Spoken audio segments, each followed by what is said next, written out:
Hey, good evening, everyone. Time for another waste of an hour of perfectly good time, PBR Monday, number 15, 2021. As always, we'll wait a few moments for the room to populate before we get rolling tonight. This is our last PBR Monday before teams start rolling through. We've got a team that's scheduled to start out on Thursday this week. I'm super excited. I've been making the last minute preparations today. And we'll go through all that at the top of the hour. I want to give just another minute or so that we don't get rolling early here, and anybody that wants to avail themselves of all this bountiful flow of information that you're going to get tonight doesn't miss any because I started a minute early. It is really hot up here, and I told you all last week that it hadn't been that hot so far, and that changed just in the past few days. I have a weather station at my house, and it's reading 98 outside right now, and that means it's over 100 down in the valley somewhere. So we are going to have to deal with some heat. The team that's coming through this week they're gonna have some hot days. All the signs point to an early arrival of the monsoon this year, maybe about a week early. So about the time most of the teams are starting to get rolling, I hope we have monsoonal conditions, which means that afternoon thunder showers. The lightning's a little bit of an issue. It wets down the trails for a while, but at least it cools things down. So it stays hot till about 2 in the afternoon, and then when peak heat rolls around, which around here is between 4 and 7, if those thunderstorms are rolling through, it really knocks that back. So instead of getting a 95 to 100 degree day, you get in the high 80s, low 90s, and that pattern looks like it's about to establish itself in about another 7 to 10 days. So we'll see what's up. Hello, everybody. I see Nick, Jeff, Jeffrey, Paul, Jim. Good evening, everyone. So now that it's the top of the hour, I posted today some things that I've done today to update everybody for 2021, and everything should be good to go at the moment. So I have some concerns on day two. Some of the places I send you to out there west of American Falls have a lot of high weeds. And part of the fun was, you're out there riding around through those weeds and it's not at all clear where the trail goes. So you kind of have to, it required a little sleuthing, so to speak. Well, it's so dry this year. I don't want anybody riding through tall weeds when we can prevent it. So what I've done is I've changed both of the routes that spend a lot of time in the sand. The one that's about 5 miles out of American Falls, where you take a little jaunt through the sand dunes just north of Lake Channel Road. I changed that. I had you going to the top of the basalt cliff and then riding just across country to get to the other end of the basalt cliff, then coming back down it. Now what I've done is I take you up through one notch in the basalt cliff, down the notch that's just a little bit to the west of it, and you're riding quad trails, side-by-side trails the whole way. So you won't be getting in any weeds, and that way there's no chance that one of us inadvertently starts a fire that burns down half the desert out there. Then when you get to the Lake Channel Bowl, out west of that bowl, there was another place where similarly you followed some old cattle tracks. There are three power line roads that parallel each other that run roughly west-east. And you start the first one, I took you up to the third one before you went back to the road. What I did today was I went in and changed that waypoint file, and I added some waypoints that are designated R. It's 2DR0 through, I think, 2DR5 or 6 or something like that. What those do is they avoid that section where you were just sort of, you can't even, I mean, when you look at aerial photos, you can see there's nothing there but sagebrush. So instead of you bashing through all that sagebrush and weeds, you're going to stick to some roads that'll take you around. And once again, that keeps you out of the muck. And I'm really, really sensitive to the fact that in a lot of places right now, they're asking people on any motorized vehicle that goes down a trail to carry a shovel and at least a gallon of water. That's how dry it is. Now, motorcycles typically don't start fires like that. So, we're going to keep going. But just please be sensitive to the fact that it's incredibly dry out there and it doesn't take much to get something started. Remember, you are required to have a USFS approved spark arrestor everywhere along the tour. Now, I don't necessarily care if it's USFS approved, but you need to have some sort of a spark arrestor in your bike, and I'm going to check those when you show up at the flagpole. It's just, it's not wise under normal circumstances not to have one. It's crazy this year not to have one. So if you show up with your unmodified race bike, that's one of the first things I'm going to check to make sure that you're packing a spark arrestor. What else did I do today? I think that's it. I did change the challenge point file. We took off the Red Wing Shoe Store in Pocatello, which is no longer owned by Jason Smoot. Jason retired. He's now happily out riding pedal bikes and motorcycles and just enjoying retired life, kind of like me.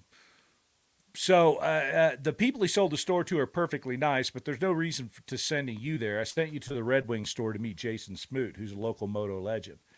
So instead, I took that off and I put on the Les Schwab store in Salmon. You don't have to get necessarily a picture with anybody there. You just got to get a picture at the Les Schwab store.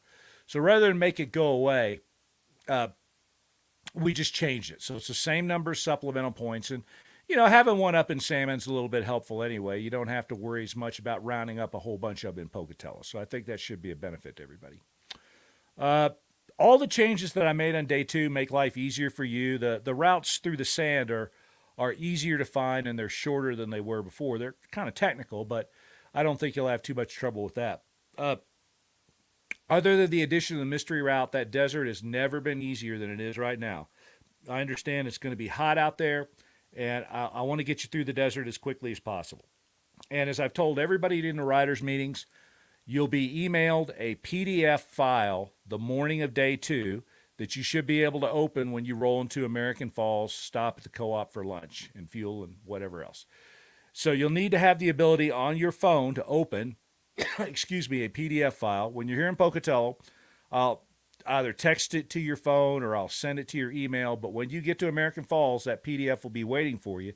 So you need to be able to open a PDF file, and you'll be able to find the directions through your mystery route in the desert. The routes, again, are all better than what we did last year. I think they're a ton of fun. None of them take you down goat tracks. They're on a pretty well-established roads because, again, I don't want to burn anything down out there. And as I've told everybody in the riders' meetings, the most you will be penalized is 1 point. So if you get out there and you get totally lost, you can see Big Southern Butte most of the way. Just start taking roads that go towards the Butte. All of you should have a supplemental map of some type. You should be able to put together your own route up to the Butte if you want to. All you got to do is get back on my route when you get to where the waypoints resume. So nobody gets dinged too badly. You'd have to really screw it up to get dinged at challenge point 2.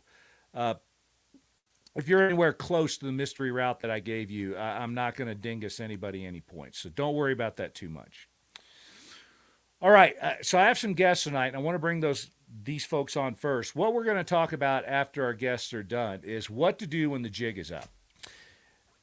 Failure is very common on the tour. Failure is far more common than success. And even though I set up the Tour of Idaho to reflect the kind of riding I like to do and to sort of pander to my own skill set, I've failed more times than I've succeeded. I've probably tried the tour more than a dozen times, I know, and I've only made it 6. So I failed myself, and I know how bad it sucks. It really, really, really sucks when you've spent months preparing for something like this and you're all geared up. And I don't know whether it's worse when it was something that was beyond your control or something that was within your control that you just screwed up, because I've had it happen both ways.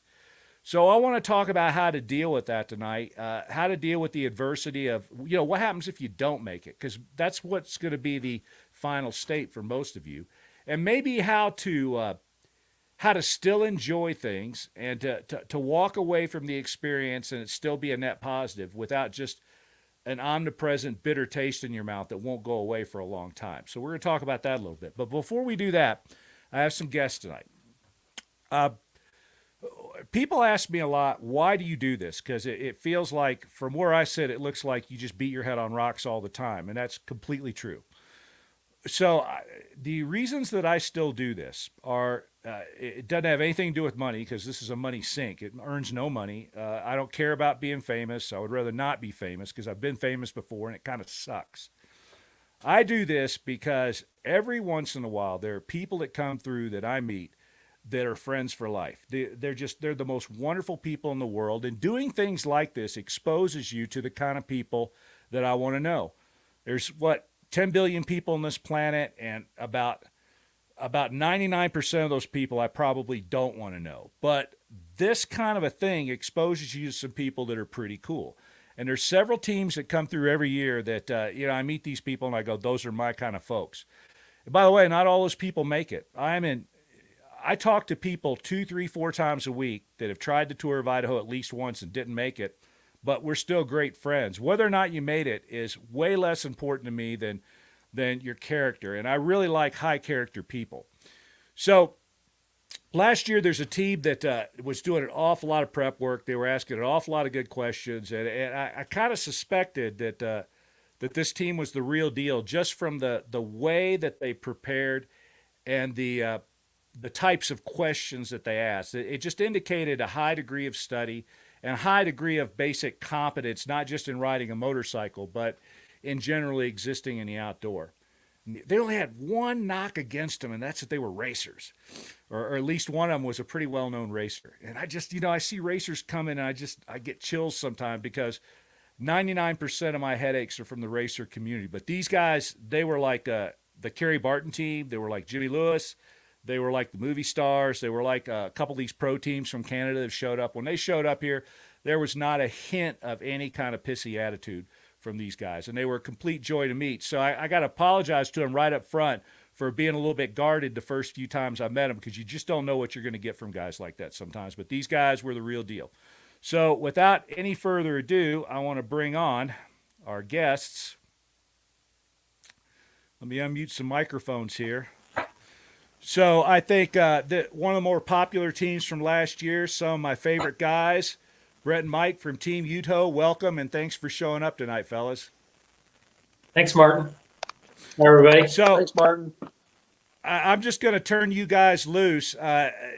You've documented your trip exceptionally well on video, which is another thing that you guys taught me to appreciate, because I hate looking at motorcycle videos. I just hate them. Most people do a terrible job.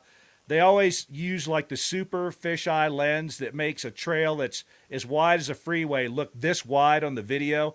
The next person that posts a video where it looks like there's 2,000-foot cliffs off either side, and I happen to know that's as wide as a dirt road, I just want to find them and beat them.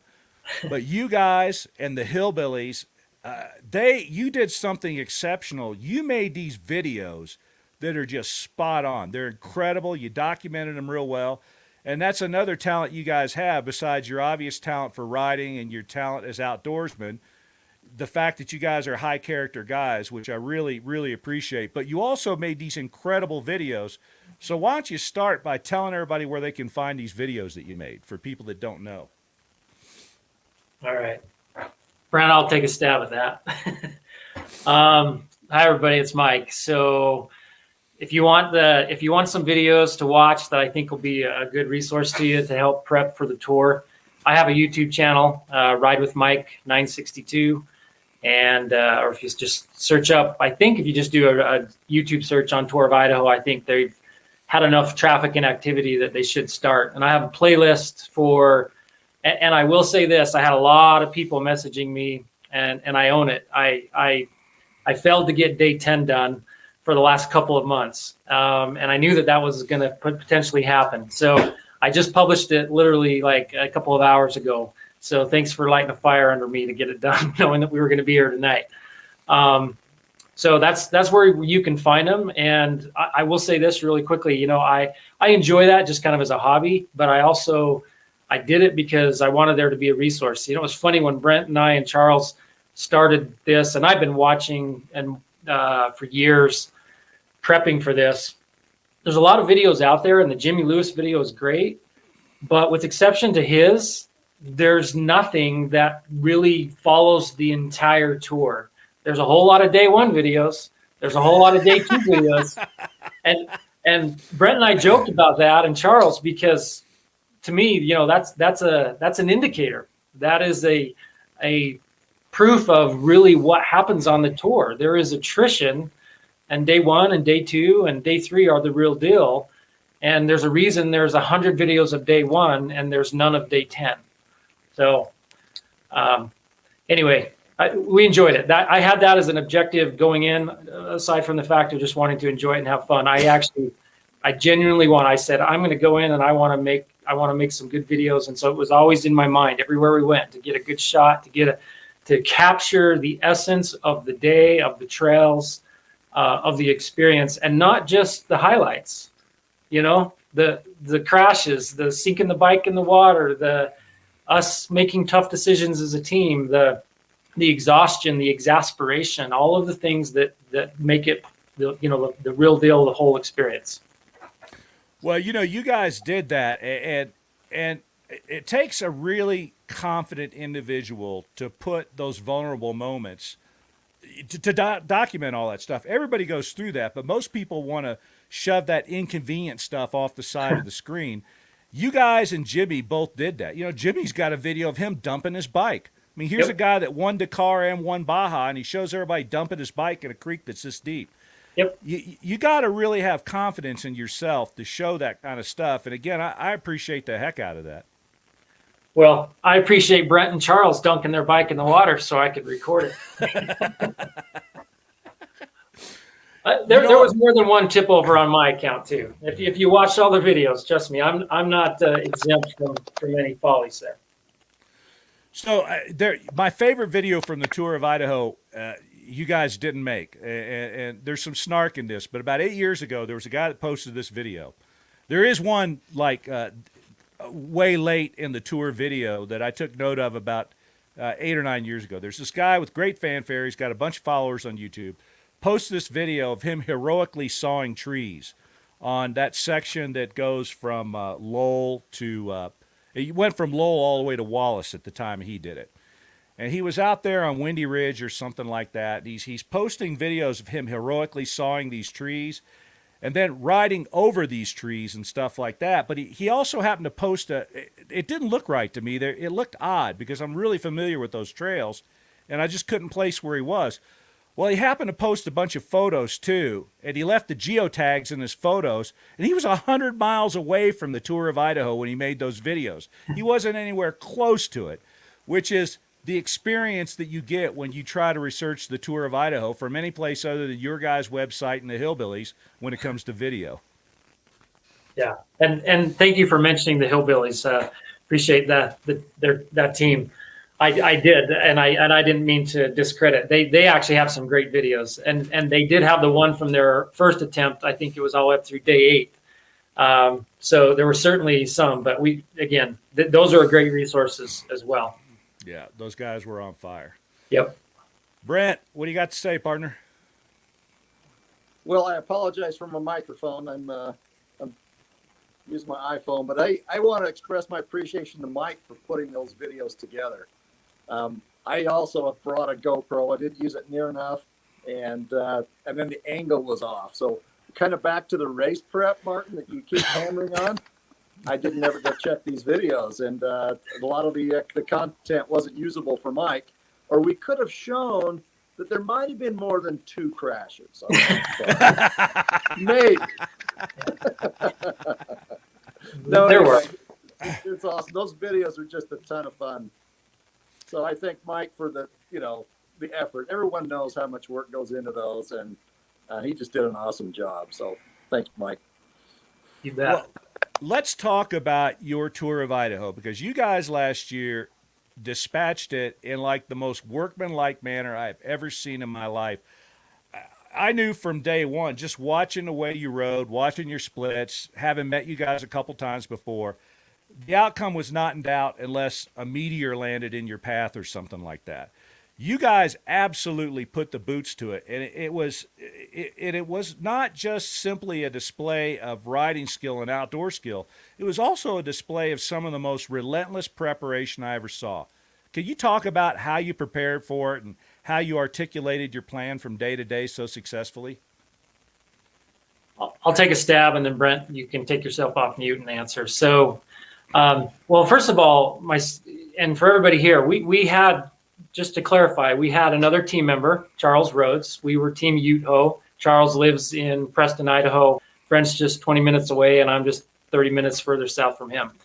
The 3 of us have ridden together for years. We're all dirt bikers. We all trail ride. Yes, I'm a racer, but I'm a trail rider who races for fun as opposed to the other way around.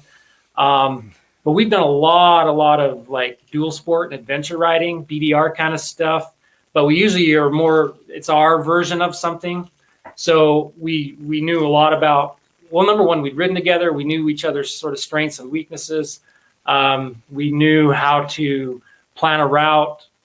We knew how to prep bikes. We knew, I mean, Brent's a great electrical resource. He saved my bacon a couple times. Charles is super mechanical and handy.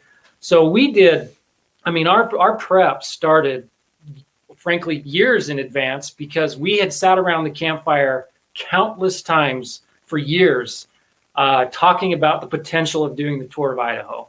And there's a zillion reasons that kind of, you know, and things that came together.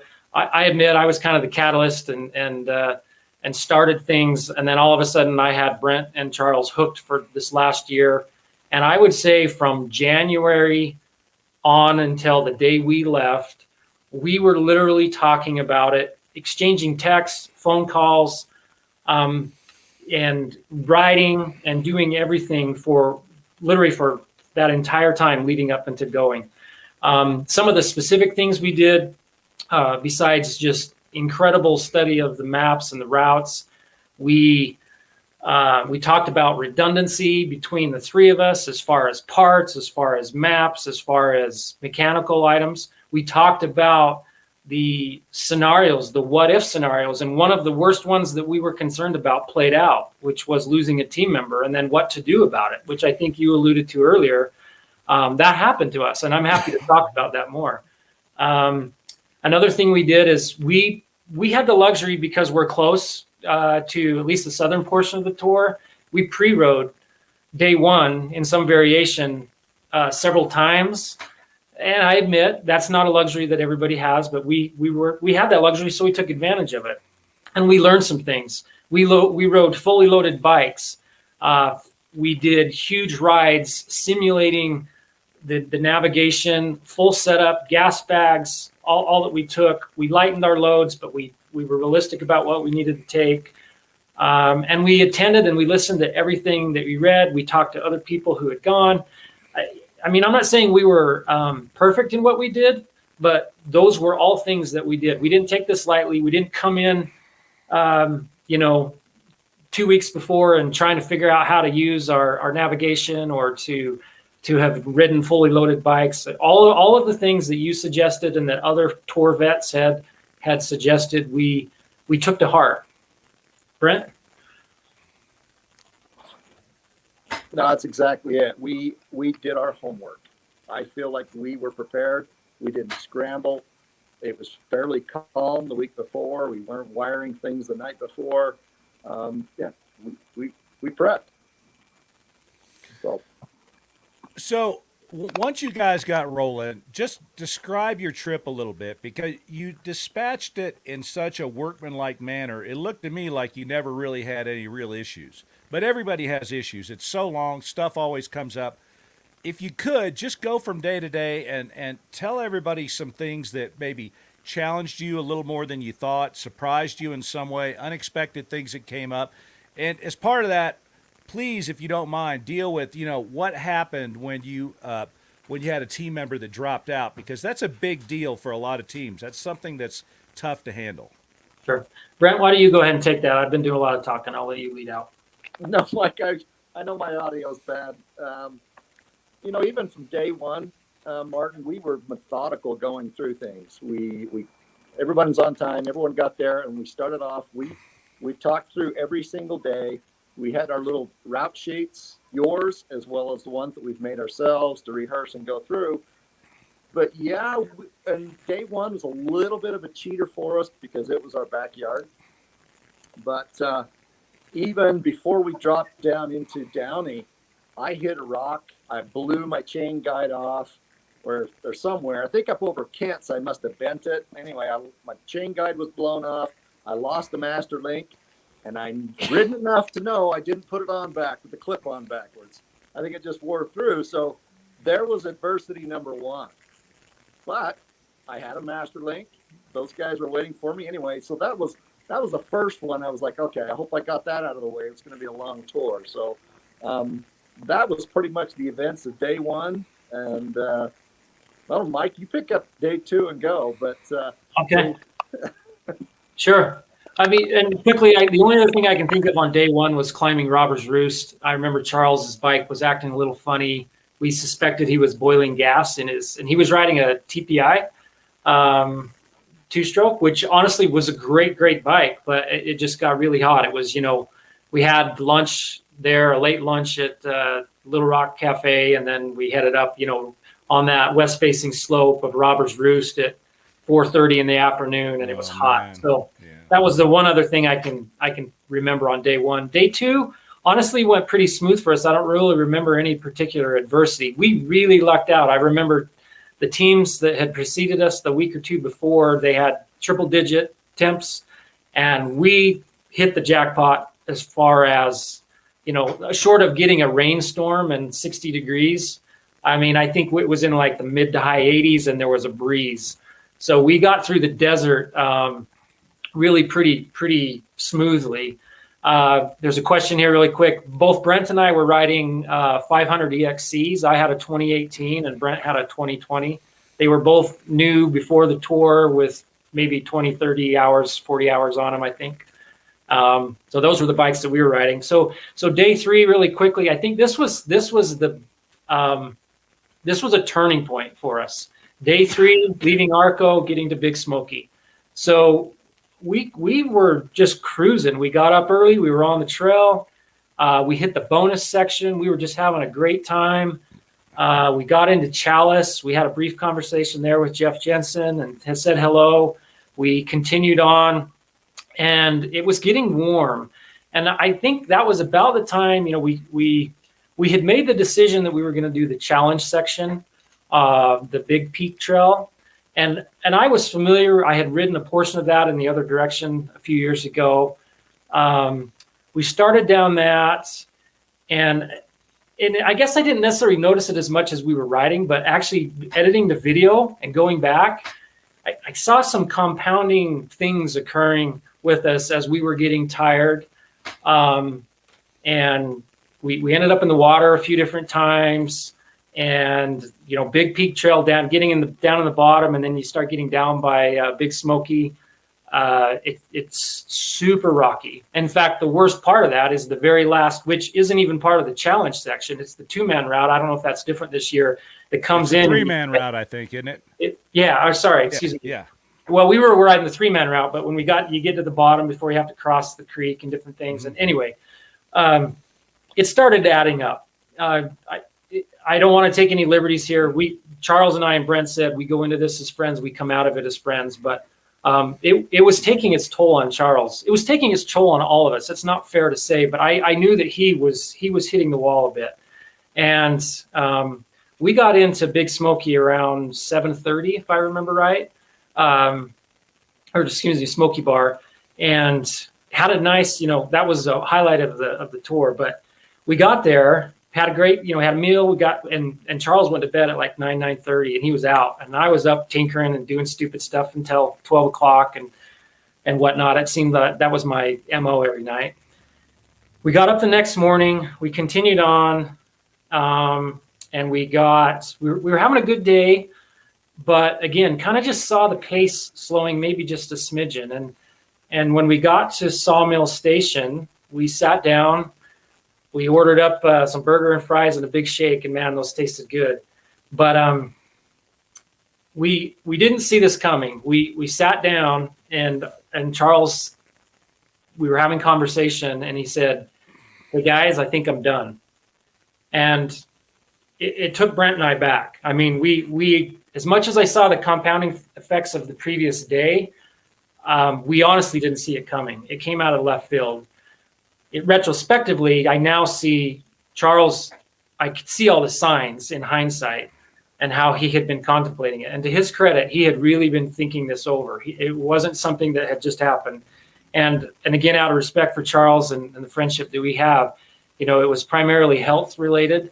And he, to his credit, said, "I don't think I can sustain this without it hampering your ability to complete this goal, this dream that you guys have." And again, we went into this thing saying, we are friends, no matter what happens. And it was one of those super hard conversations. And I'm not going to lie, I think we probably spent a good hour kind of chewing it over and trying to talk him a little bit out of it. But in the end, we shook hands. We thanked him, told him we loved him and we're friends forever, and that we would go on. And it was hard. I'm not going to lie. It was hard emotionally. It was hard kind of how it was affecting our riding. And so we took off from there, and I'll maybe let Brent, or I'm happy, but the second half of day 4 turned into a pretty interesting day for us. And there were a lot of reasons for that, which I'm happy to share. I'll let Brent talk about it, but I give you all that. You keep going. Just keep rolling. Okay. I'm enjoying Well, it. so the reason, that's context for kind of maybe what, somebody like yourself, Martin, or our friends and family that were watching our tracker, you were probably all thinking, what are these idiots doing at the end of day 4? We started day 4 at like 6 a.m. And I'll just say we ended at about 11:30 in Chalice, banging on the door of our hotel or motel, begging to get in, basically.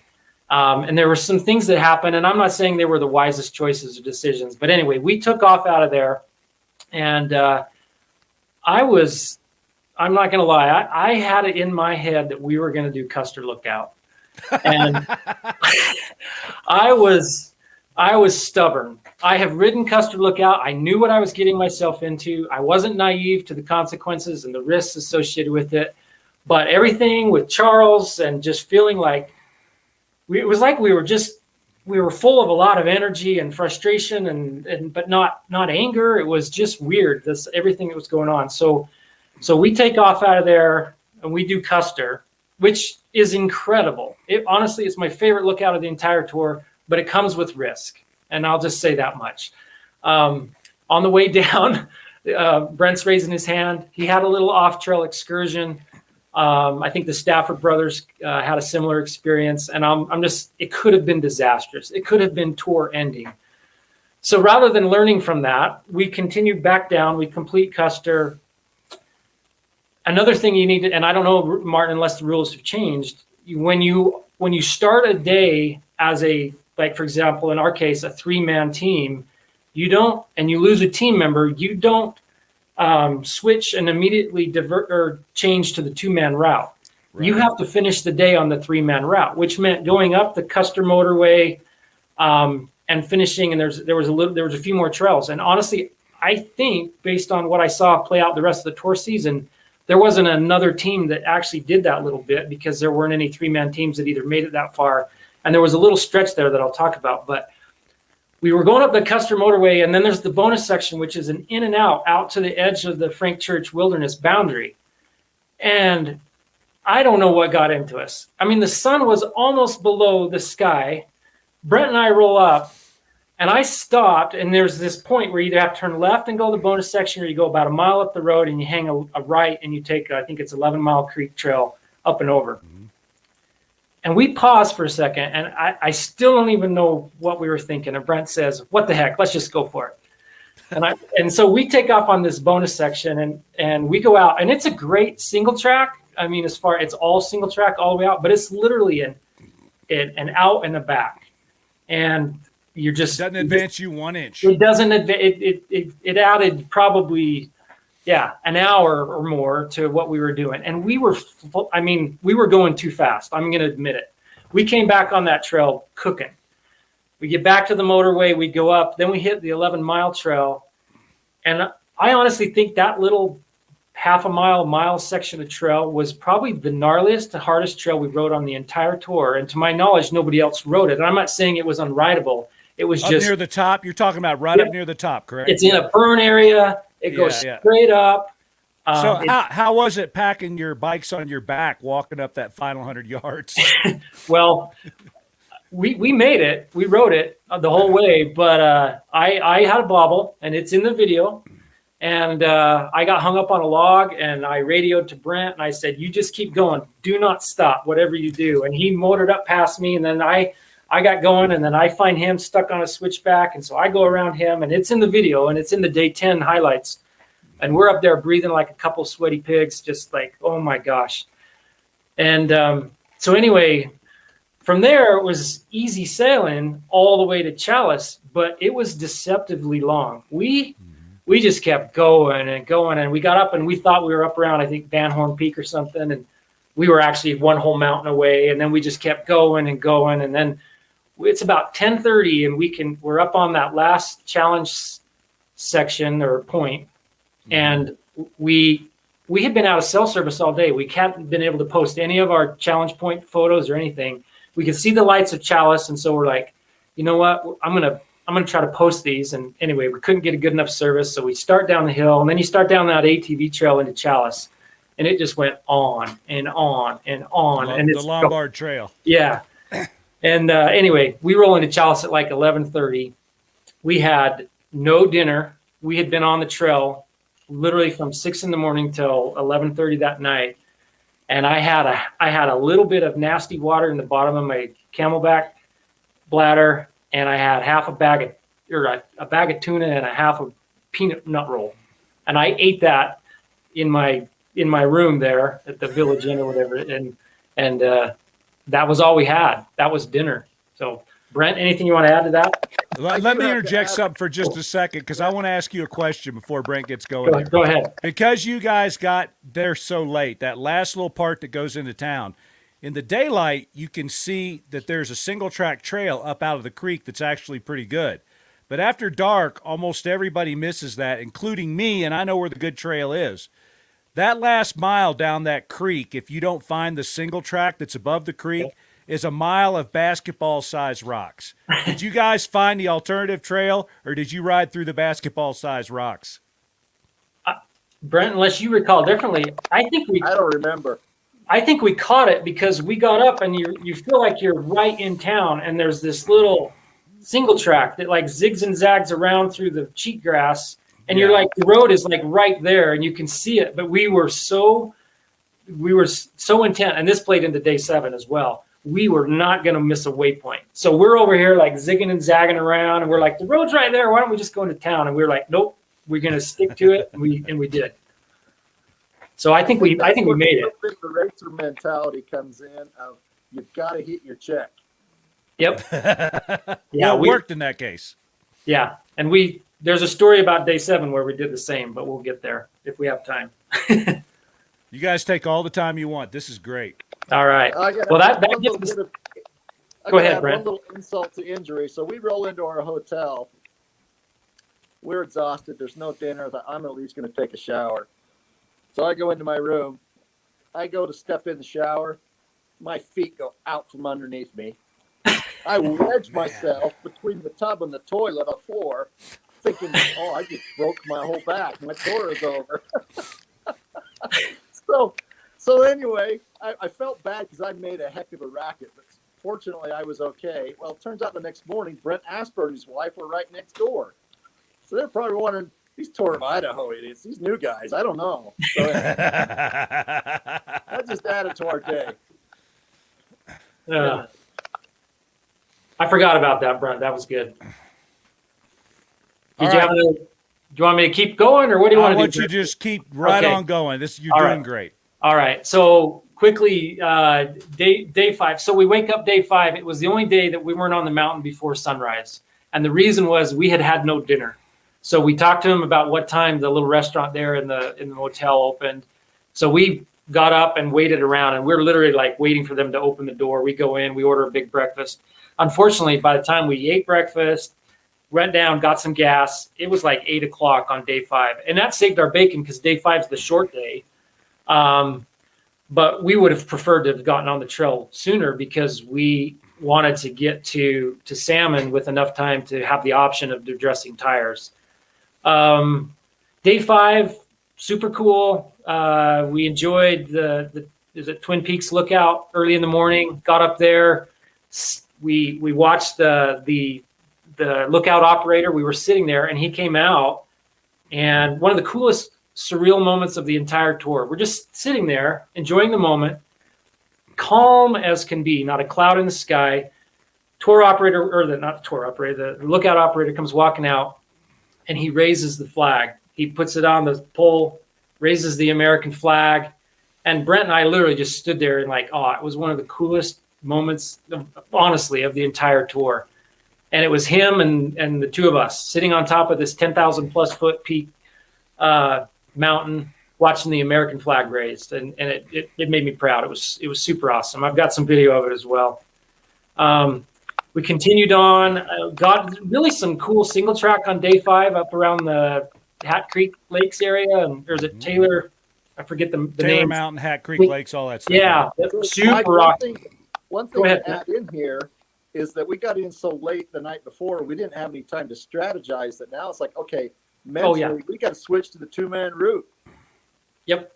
And we, and so anyway, there's just that little aspect. So no, that's a really good point, Brent. Thank you, because I think it was day 5 was the one place where we kind of had a hang up looking at waypoints, where we had a split in the trail, and there was a 3-man this way and 2-man, and we were going to the 2-man, and we actually struggled to find the trail, and we dinked around for like an hour. Again, totally like there was no way we were missing a waypoint, and we finally had to concede and kind of do this little around where the trail had been cleared. Anyway, we made it through that. Had a really good time up over that, Taylor Mountain, Hat Creek's Lake area. Just cool country. Sad to see the burn, but yet it was cool, in the same way. Well, quickly, I started with a Maxxis Desert IT tire. And I don't know, I think I was just having a little bit too much fun for the first 5 days. But I started looking at that thing thinking, I don't know that this is going to make it. So Mark would get this, right? But if you would have taken your tour approach of, if I distribute the weight over 2 wheels instead of always on the rear, you probably could have made it. But you wheelied the first 4 days the whole way. In my defense, it's all physics. Yeah, I remember climbing Oxford Peak on day 1 and being, in my opinion, gingerly on the throttle, thinking I have to make this tire last. But it could have potentially made it. It doesn't matter what tire you're running; it's going to be roasted by the end. It doesn't matter. But I just started second guessing. So what happened was we get up and over that single track down into Hat Creek, where you're pretty much just a road cruise across the ridge down to Salmon from there. And we started looking at the clock, and I think we looked up to see what time Les Schwab closed, and all of a sudden it was like game on. So we were cooking, and again, this is one thing that you preach, Martin, and I'm not saying we were particularly wise in it, because we started our daylight, and it gets to be a compounding effect. And this is one that could have bitten us had we had a true necessity to get a tire. It was a luxury, not a necessity for me. But we started looking. So we were cruising, and we get in there, and we roll into Les Schwab, and I don't remember if they closed at 6, I think it was, and we rolled in at 5:30. Literally, I opened the door, the gal's standing there, and I'm like, "Can I buy a tire?" And she says, "Of course you can." So we go back. They were super awesome. Go back. They show us the whole selection. I pick a tire, and went back and we changed it. So it was great. I had a fresh tire. I'm like, "Oh, I'm golden. I got another 5 days or 4 days from this. We're good." So day 6, quickly, day 6 was, I think probably day 6 and day 8 were probably my favorites. Day 6 was all new for me. Lots of cool new single track that I had never ridden. And that whole area, I think it was just kind of the novelty of it all being new and whatnot was really cool. Brent, help me out here. I'm trying to remember a little bit more, maybe anything significant that happened on day 6. That was Continental Divide, Gibbonsville, and the Divide Trail, and that, I believe. Yeah, but we also hit, that was day 6, one of our favorite sections. What was that? I just drew a blank. But no, 6 is, keep me honest here, Martin. 6 is where to North Fork, right? 6 is to North Fork. You go to North Fork. Then the cool stuff starts after you leave North Fork at noon. Yeah. And you do the big loop up over Butcher Knife Ridge. Butcher Knife CDT. Ridge. Yeah. Yep. Yeah. So Butcher Knife Ridge, we were just had the big cruelty rocks at the end. Yes, that was the Divide Trail after we had come down. You had to climb up and out before you got to Stein Mountain Lookout. And that was a gnarly, rocky climb coming up and out of there. That on part of the CDT trail. I remember that. And then we get to the Stein Mountain Lookout, and the grumpy lookout operator was there, and we and he eyed us all up and down, and then we went around, and we thought, okay, we're at the lookout. we're home free. We're going to have some road cruise down to North Fork. And you just go around the lookout and there's a single track and it just goes, boom, drops you right off the mountain. Right off the edge of a cliff. And at that point, your arms and your legs are burning. And so anyway, we made it into North Fork. And okay, see, it's all coming back to me. We get to North Fork. Well, keep in mind, we hadn't had dinner the night before. We get to North Fork and they were closed. We had gotten there like 30 minutes after the fact. So we start getting desperate. We're like, man, we can bust down the highway to Salmon, or what are we going to do? And we even had some confusion on our room. And Brent goes over and knocks. He sees some movement and he knocks on the window. And to their credit, the young guy, I forget his name, he came to the door and he saved our bacons. And we tried to take care of him because he opened the store and we didn't just buy a couple things. We're like, okay. And we bought like $50 worth of stuff. And he made us a burrito, brought us some huckleberry ice cream, got us the key to our room. I mean, he saved our bacon. Awesome time. Brent, anything else there? No, that was a lot of fun. We were a little bit frightened there for about 20 minutes. Yep. But part of that is you've just got to be resourceful. You just can't take what's handed to you. You got to figure it out. So it's like, hey, this is not good enough. Let's go start knocking on doors and rousing some people. We need some help. So, and it worked out. Yeah, it was good. So that was 2 nights in a row that we potentially would have gone without dinner. So man, we were like, okay, we've learned our lesson. Well, that's a foreshadowing to what happened on day 7. And I'll try. I know we're going to be short on time here. So really quick, keep going. Okay, really quickly so day 7. Here's my recollection. Again, Brent, please chime in with anything.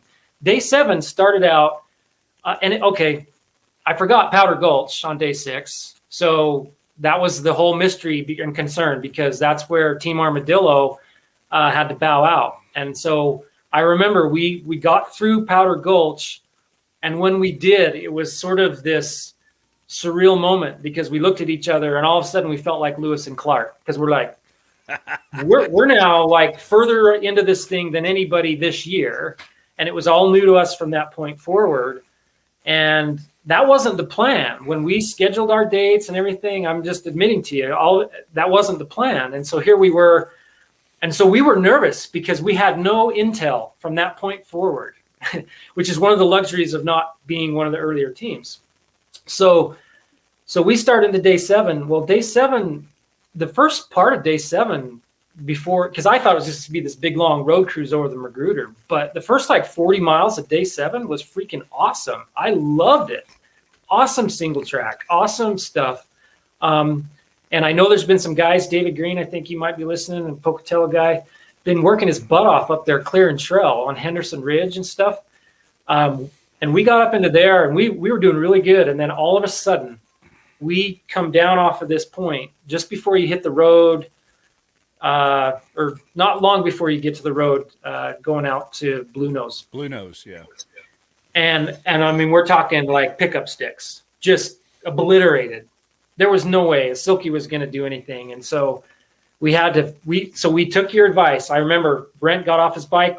We scouted a way around that was the most, again, I recognize that we weren't trying to go off trail a bunch, but this was do or die. This was either tour ending or we had to get around. So we get around that. And then we lucked out because then the trail was good from there on part of the CDT, the Divide Trail. We pop out on the road. We go to Blue Nose. We drop down. We eventually get all the way over Nez Perce Pass, and we start the Magruder. No issues there. We get into Elk City.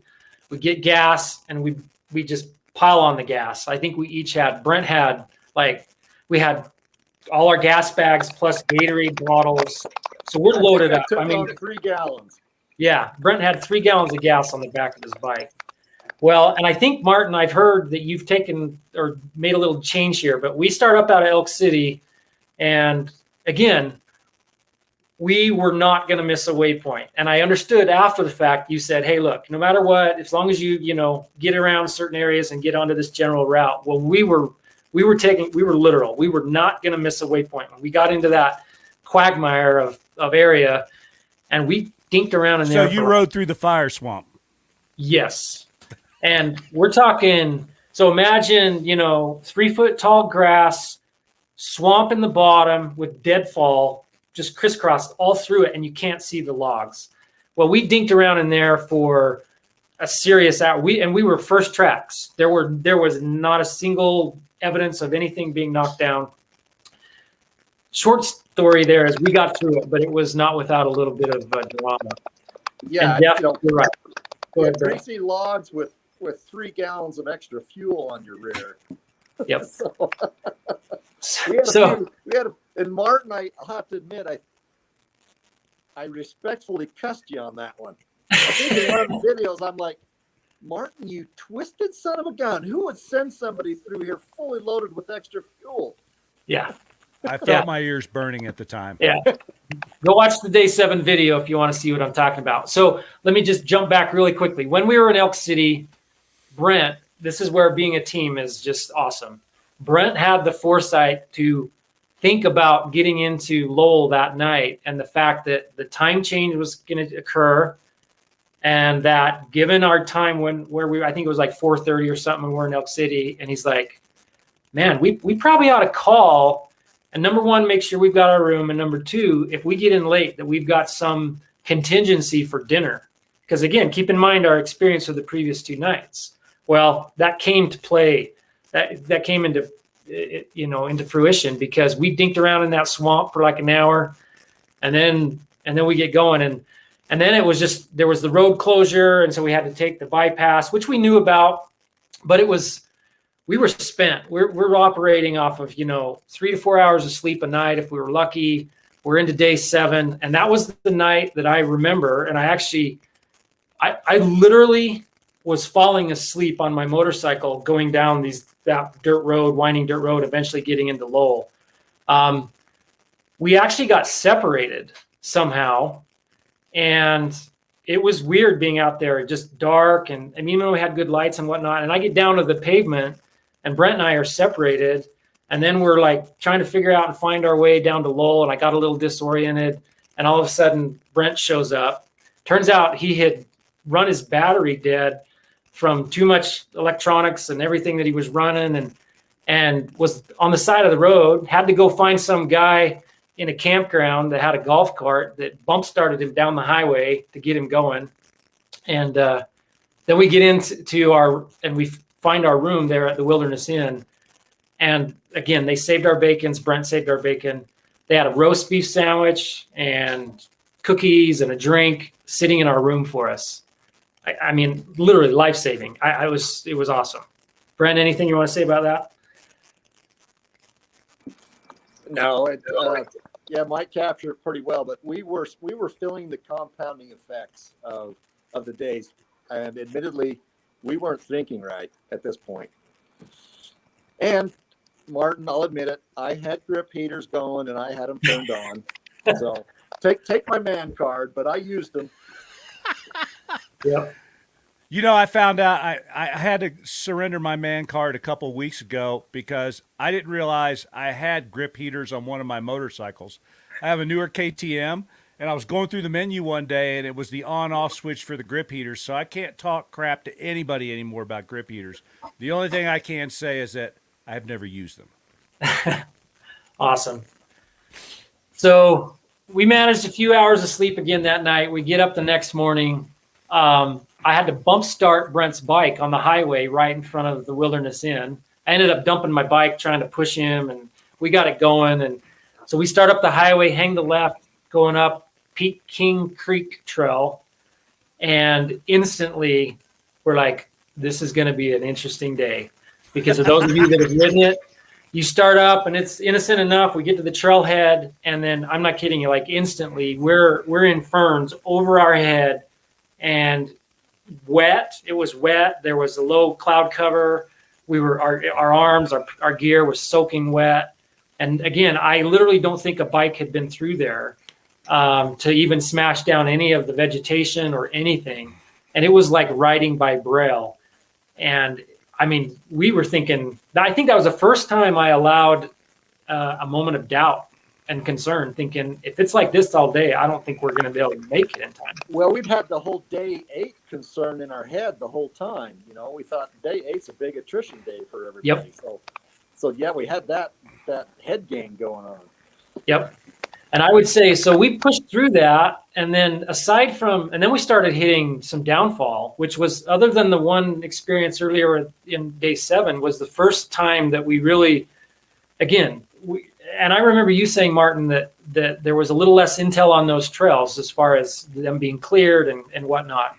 So we got really concerned, because right off the bat, as soon as we get out of the ferns, then all of a sudden we're in downfall, and we're cutting, and we're lifting, and we're dragging our bikes, and we get through that.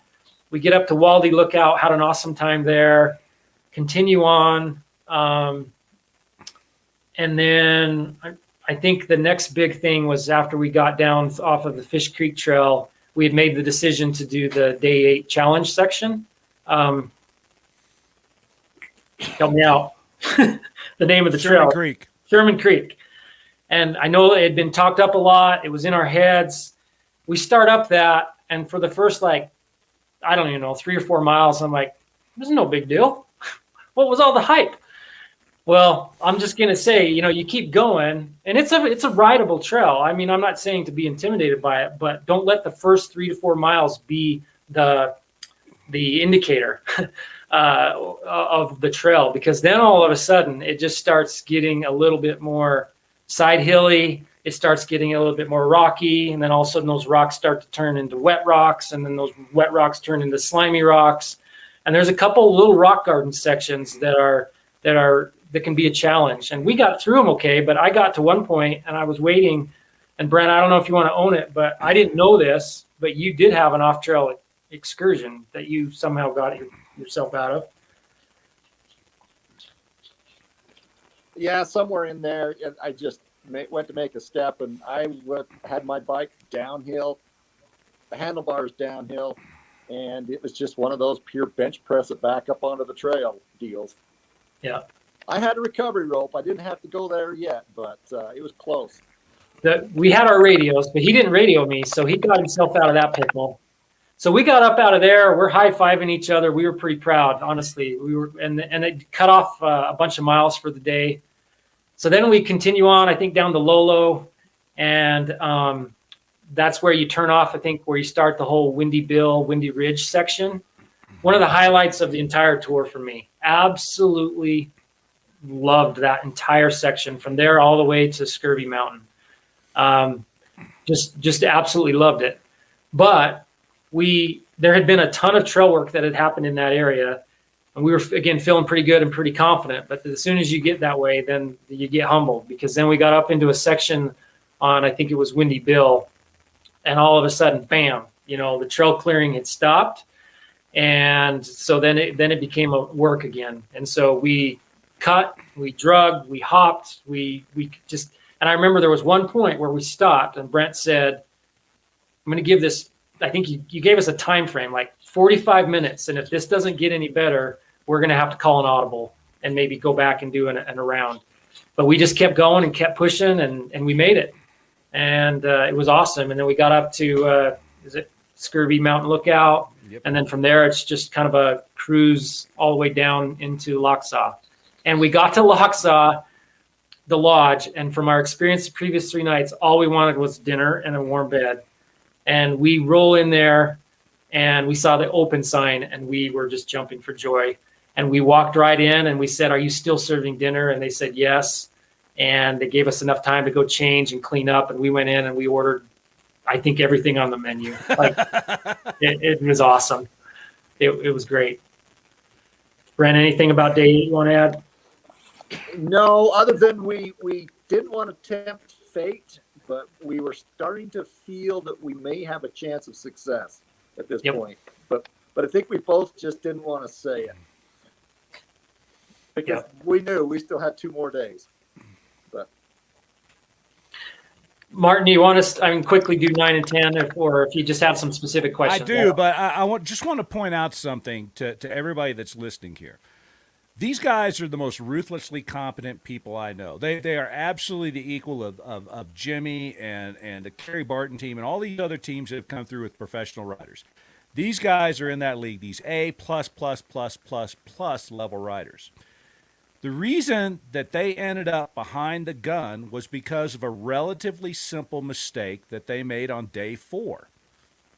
What if you guys had not just ridden that out and back? You know, the multiplying effect of a small error early on. And you've talked about this, but I just want to point it out. If you guys had to make that decision again, would you ride that out and back? No.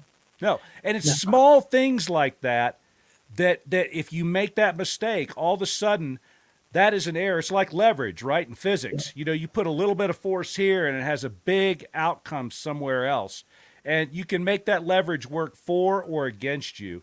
And the best thing to do is to survive every day. Get through every day as efficiently as you can. Live to fight another day. Please continue. 9 out of 10. No, it's a great point, Martin. And we talked about that. We talked about that with Charles. Brent and I have talked about it. And again, I don't think we would make those same choices. And it was a compounding effect of several things. It was the length of time we spent at lunch with having the discussion as a team, but we needed to have that, so that delayed us a little bit. And then going to Custer and then doing the bonus, and anyway, it was a combination of several things. Yeah, but if you guys hadn't done any of that stuff, you'd have been rolling into probably Lockshaw Lodge at 5 o'clock in the afternoon. Yeah, there's a very good chance of that. So. But again, we enjoyed, Locksaw was great. The cabins there are really awesome. We didn't have to spend the night in the restroom by the heater, like I think it was Brent Asper or whoever told that story. We had a good experience there. We got up the next morning, we take off, you go right back up the way, at least we did for our route on day 9.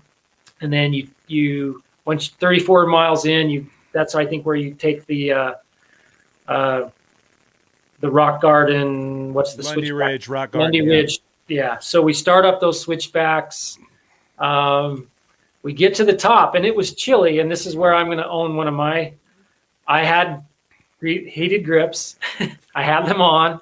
We got to the top, and I had an electrical issue earlier in the week, and I had a relay switch off of my ignition anyway that we ended up hardwiring. I forgot to turn them off. I go to start my bike, battery's dead.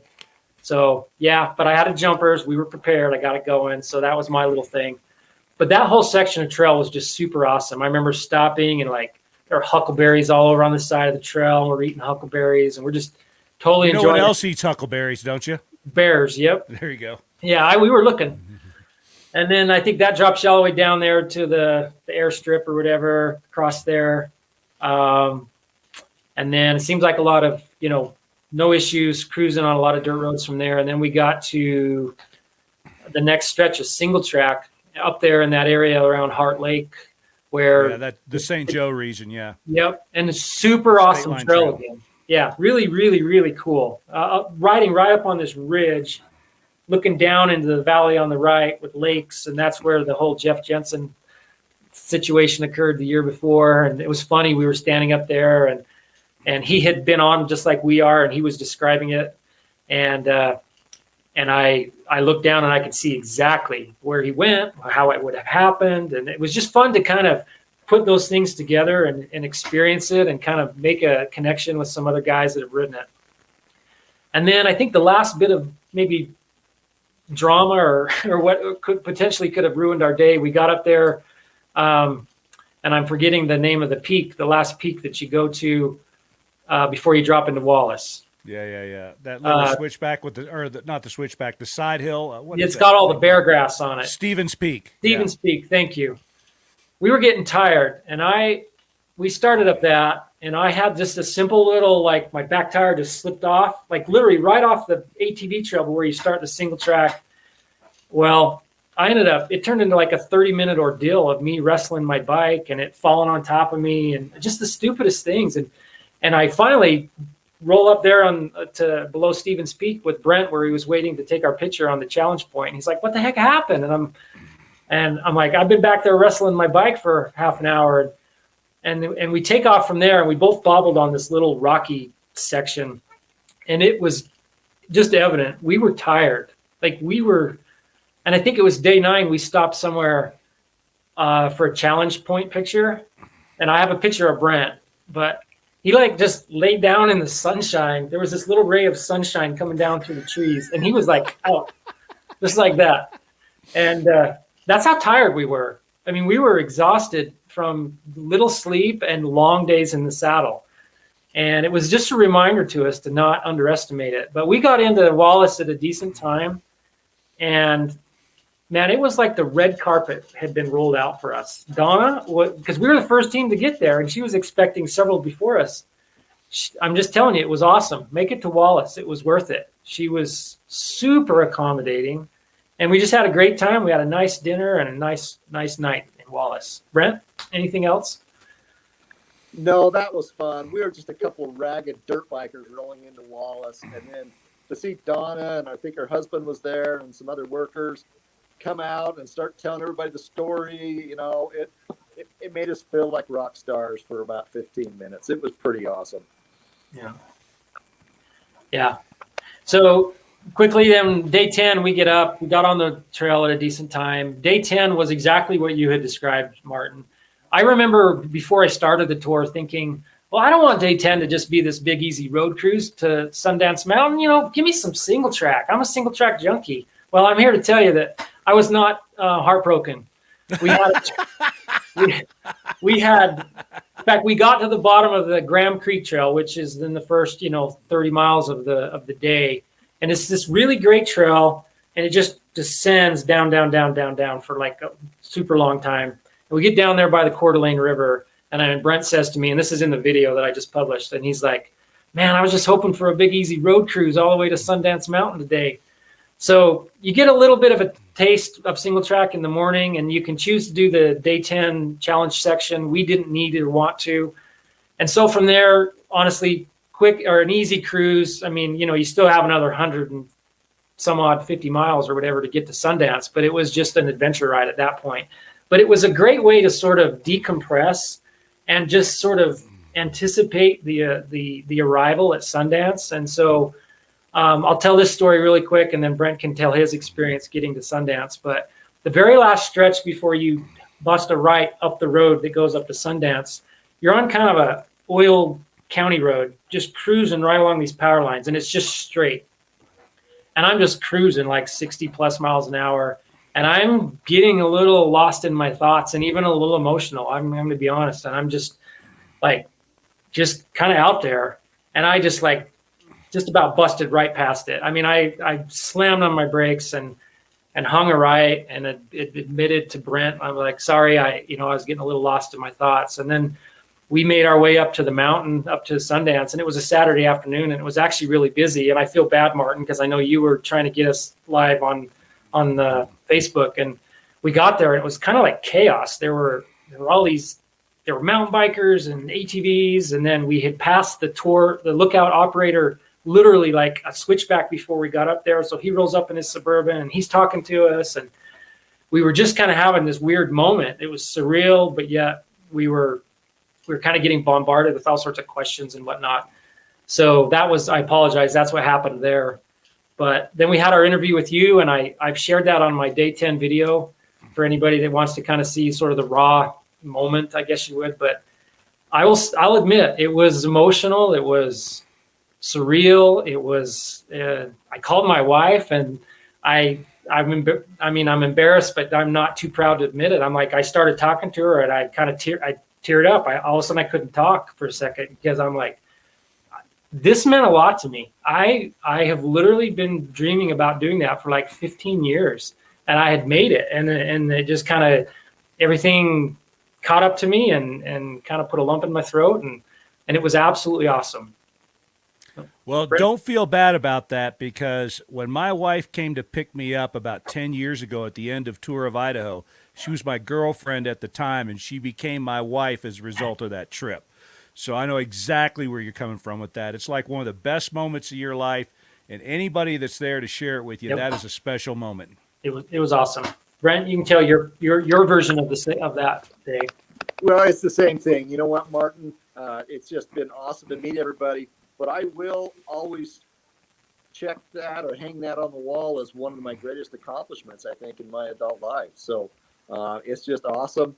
And I wish I could have captured those emotions in a bottle and let them out once in a while, because your hands hurt, your feet hurt, you're sore, you're done. And it's at that point you realize there's not an 11. I can just let go at this point, and you do. Your emotions start to come out. So it was awesome. What an adventure. And I'm just sitting here getting chills listening to Mike tell the story all over again. So that's been fun. Do you know how I can tell somebody that's talking about having done the tour of Idaho that hasn't actually done it? It's when they start fussing at me about how there's not enough single track, there's not enough technical trail in day 10. Yeah, it wasn't a worry for us. We enjoyed day 10. Yeah, by the time you get there, flow is important. And on day 10, you want some time to kind of allow. To me, it's one of those kind of things where, I kind of like riding those flat roads, just like you, because I'm processing what's just happened.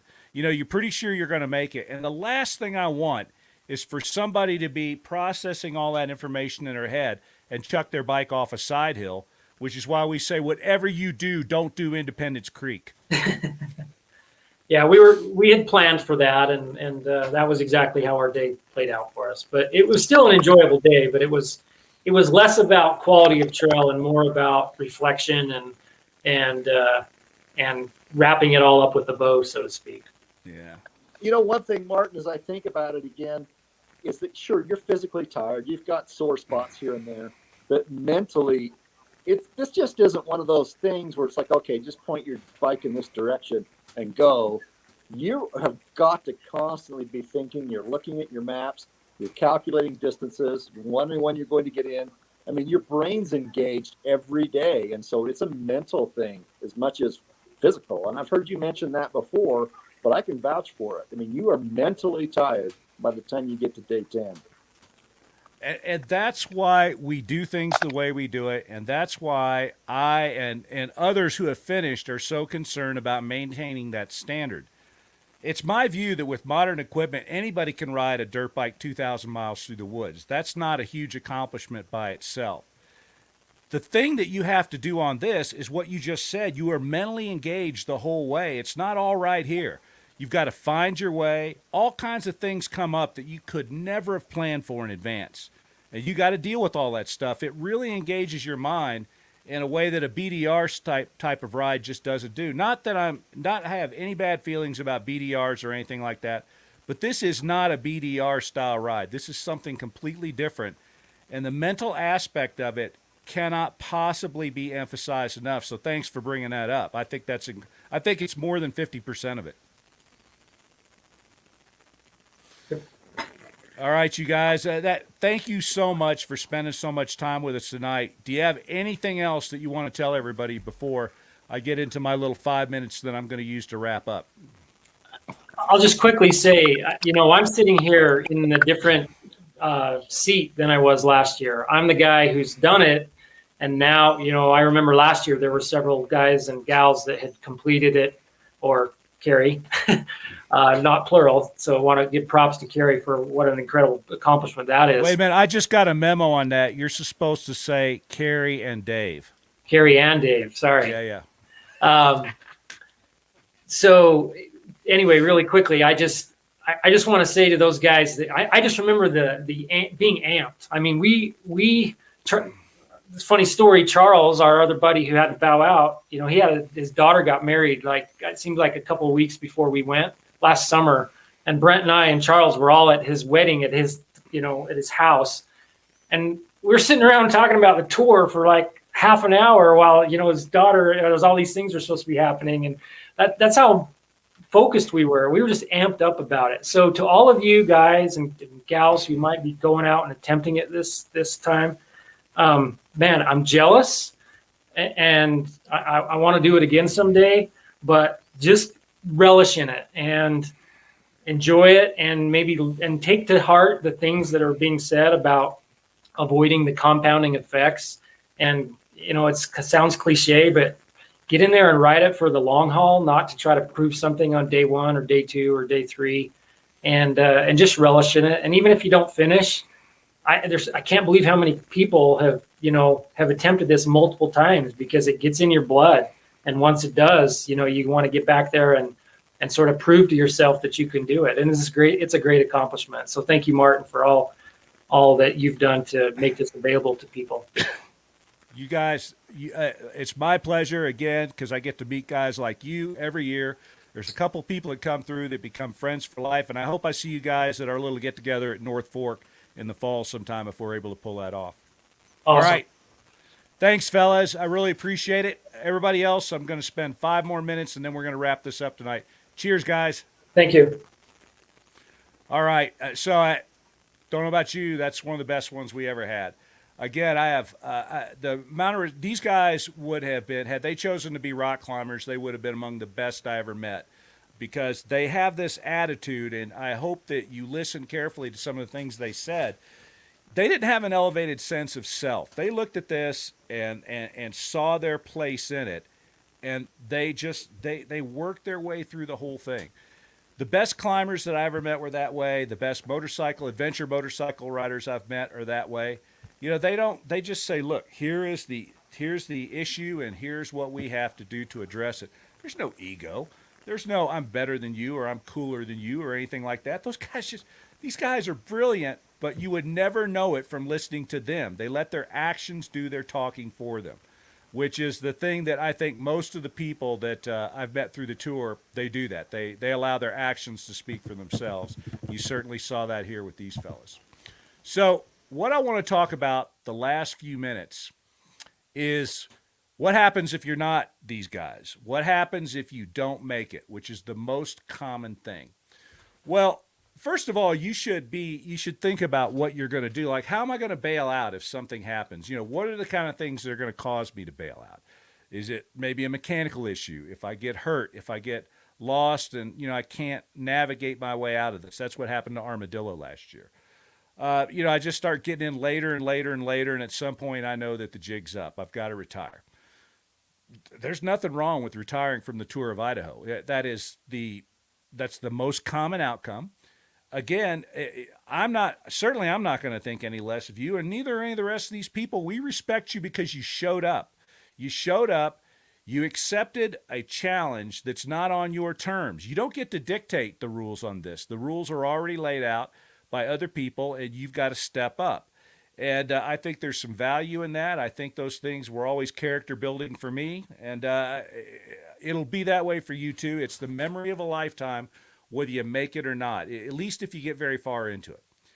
So I would think a lot right now in these final weeks about what happens if I don't make it. And there's some practical things too, like how do I get back to my car if I retire on day 3? That's maybe not such an easy thing to work out. Sometimes we can help you with that. I felt so bad for Armadillo last year. I drove up to Salmon to get him myself because those guys really, really got hosed. But be thinking about that physically. How do I retire if I don't make it to where my shuttle is waiting up north or my U-Haul trailer or something like that? What are the things that are going to cause me to retire? You're going to want to quit the whole way. Every time you get out of a trail and you come to a road crossing, especially late in the day, it's going to occur to you what a great idea it would be just to ride down the road and get a hamburger at the nearest gas station. So you got to fight that off if you want to make it. That's the difference between people that successfully complete the tour and those that don't in terms of their mental attitude. It's when they hit that road crossing and they know it's 3 more hours in the dark to a motel that's possibly closed by now, or it's 10 miles down this road to a gas station that I know that's open and a hamburger. If you choose the 3 more hours, then you have a really good chance of completing the Tour of Idaho, because that's what it takes. Again, Team UtHo they're some of the most skilled people that have ever shown up to do this, motorcycle-wise, attitude-wise, outdoors-wise. They had it all, and they made a few simple errors in judgment way early on in the tour that compounded later on, but they had enough mental acumen and stick-to-itiveness that they deliberated past all that stuff. When Brent's telling you, I had a minor get off and I just bench pressed the bike back up on the trail, unless you've been on that trail, You have no idea how hard it was for him to do what he did. That Sherman Creek Trail is absolutely a butt kicker, and anybody that tells you otherwise is full of shit. There's a couple places up there where there's some scary as hell side hilling, and if you're a pro level rider like these guys are, you could probably work your way up that with confidence. If you're a guy like me, those rock steps are really hard, especially when you are by yourself. And no less than Jimmy Lewis chucked his bike off one of those things, so I don't feel so bad about the fact that I have a hard time getting over him. There's lots of stuff like that. You do that late in the tour, you're on a smaller team. That's not a simple feat right there to get your bike back up on the trail quickly. The whole Stevens Peak thing, too. You're dead tired, it's getting dark, and you got to wrestle that bike back up by yourself. That's some man stuff right there, I'm telling you what. So be processing all that information in advance. Think about what you're going to do if you're quit. And if you decide to abandon a T1, why don't you do a T2? You've got all your reservations made. You're going to learn a lot about the Tour of Idaho. Most people come back. A lot of people, well, I can't say most, but a lot of people return. They don't make it 1 year. They use that as a learning experience, and they come back a year or two later and they try it again, and the rate of success on the second attempt is through the roof. It's really high. It's over 80%. There have been some people that have tried it 3 or 4 times before they've succeeded. I think 3 is the current record, but this year we're looking at a team that'll be back for their 4th time. So if you have to abandon a Tour of Idaho, sit down, don't make any rash decisions. Just hit the nearest road and ride around the pavement or gravel roads. Find an easy route to where you're supposed to be that night. Get in early, hydrate, eat, get your mind right, get up the next day, and just start picking off the sections that you think you can ride. Reconnoiter. Look, you got the time off. You're here in Idaho. You got a dirt bike. You got all this equipment. Don't just abandon the route unless it's a medical or a mechanical emergency. But if it just seems like too much, okay, cut it down to your size. There's nothing wrong with doing that. There's nothing wrong with, once you have abandoned trying to do a T1, just go out and ride it on your own terms. If you had a shuttle driver waiting somewhere, I don't care if you have a chase vehicle, as long as you're not on a T1. If you're on a T2, the reason we set that up is, the rules don't apply. You can go do anything you want to do. Just make it clear that you've abandoned a T1 at that point. So the last thing that I would recommend you doing is just quitting the route altogether. And unfortunately, that is a very common outcome. People get out there and they're so disappointed, they just turn around and go home. There are people who do that on day one. They get hammered on day one. They don't even make it to Lava Hot Springs. They go, well, I'm going home. Why? You're here in Idaho. You drove all the way from the East Coast somewhere. Get on your freaking dirt bike, ride some of the desert stuff, stay out of the gnarl, but, ride some of it. Like the first part of day 2 is spectacular. The latter half of day 3 is spectacular. At least ride like day 3, 4, 5, and 6. Go up and cherry pick some of that stuff. It's some of the most awesome riding in the world. And you'll be in places where you can't believe it's legal to ride a dirt bike in this spot. That is what, in my opinion, you should do. And, some of the times when I failed to complete a tour under the Challenge Point rules, that's exactly what I did. I said, well, I can't, do it the right way again this year. But since I've got the time off from work, I'm still going to ride. I'll just do a dual sport ride. And sometimes I'd go explore a new trail. That would be ways that I would figure out maybe what I was going to put on the tour the next year. So if things go south, and again, that's probably what's going to happen for about somewhere between 70 and 80% of you, unless it's a medical emergency or a mechanical issue. And if it's a mechanical issue, get it fixed. But don't waste the time and all the prep that you put into it. Go out and ride some of those trails with your own standards in place. Just have yourself a good time. All right. So, boy, we had a bunch of people tonight. This was well attended between the 3 platforms. I really appreciate everybody spending another amount of time with us. Gosh, almost 90 minutes tonight. Flag drops this week. I've got more guests in store next week. What I'm trying to do right now is work my way backward through teams that have finished the last few years. So I've got last year's teams on. Then I'm going to go back to the year before that. But let's see here. Michael answered a question that got put up that I was just going to try to answer myself.